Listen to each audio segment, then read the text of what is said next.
Hey everybody, welcome to Dalbey's Dungeon. You are in my basement. Welcome. This is the very first edition of Dalbey's Dungeon. What we're looking to do with this is maybe get some people interested in some new or different kinds of music than you've listened to before. So I'm going to do a different review each week and post it to you, and hopefully something will turn you on musically, and I can help you out a little bit with that.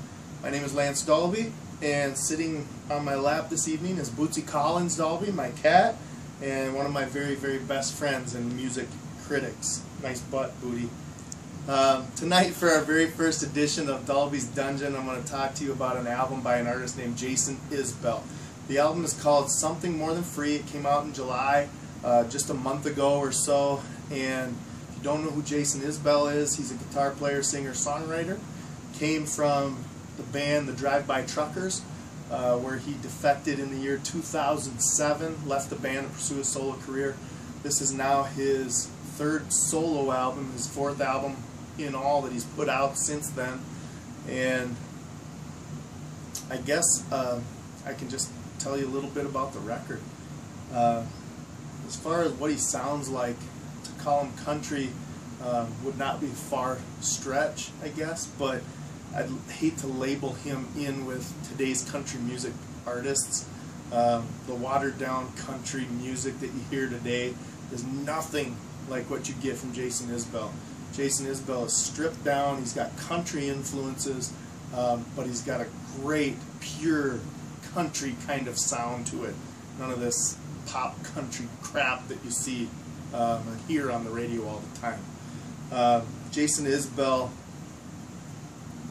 brings a passion, he brings honesty, beauty, brilliant songwriting to the table time and time again, and I guess that's what draws me to him, the ability to tell stories lyrically. It's like one metaphor after another throughout his songs, and they all seem to tell a story, although we don't necessarily know what the story is that he's telling. In terms of the album, a couple songs that I thought stood out to me.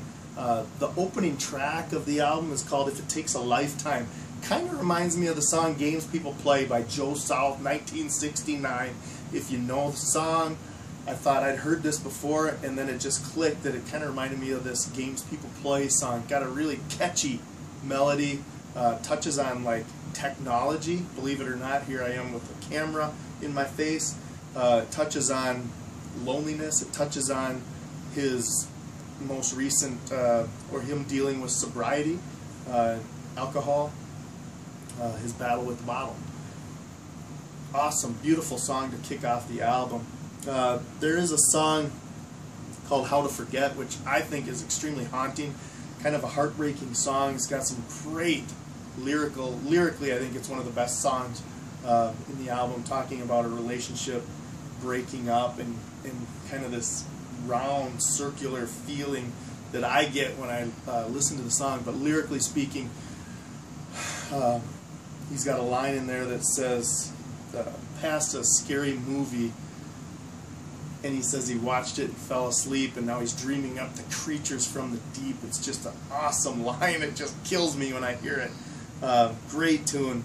The title track, Something More Than Free, actually touches on his journey spiritually, which I think is really cool as well.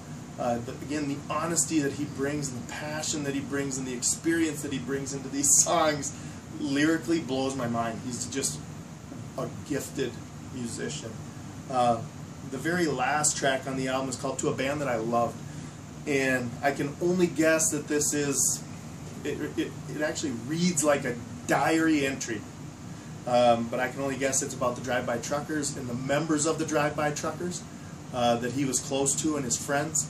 But again, lyrically speaking, he hits this album out of the ballpark. 2013, he released an album called Southeastern, which was again a beautiful album. This album gets a little bit even more melodic, and in ways it's even darker than Southeastern, but it's all heartbreaking beauty. It's things that, it's the romance that he brings from his life, everyday stories that he brings to the table in such a well-crafted way.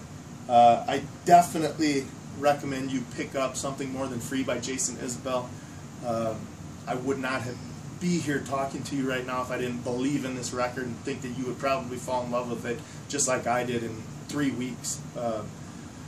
So go out and buy Something More Than Free today, tomorrow. Pick it up. You will not regret it. That's all the time I have for today. Check in next week. We're going to do another record. I'm not going to tell you what record it's going to be, but it's going to be something a little bit deeper from my vaults, maybe behind me, the albums behind me. I'm going to pick something maybe you don't know quite so well and see if I can sell you on that or turn you on to that as well. So have a great week. It's been fun. Bootsy Collins had a great time, and keep on rocking. We'll see you next week. Peace.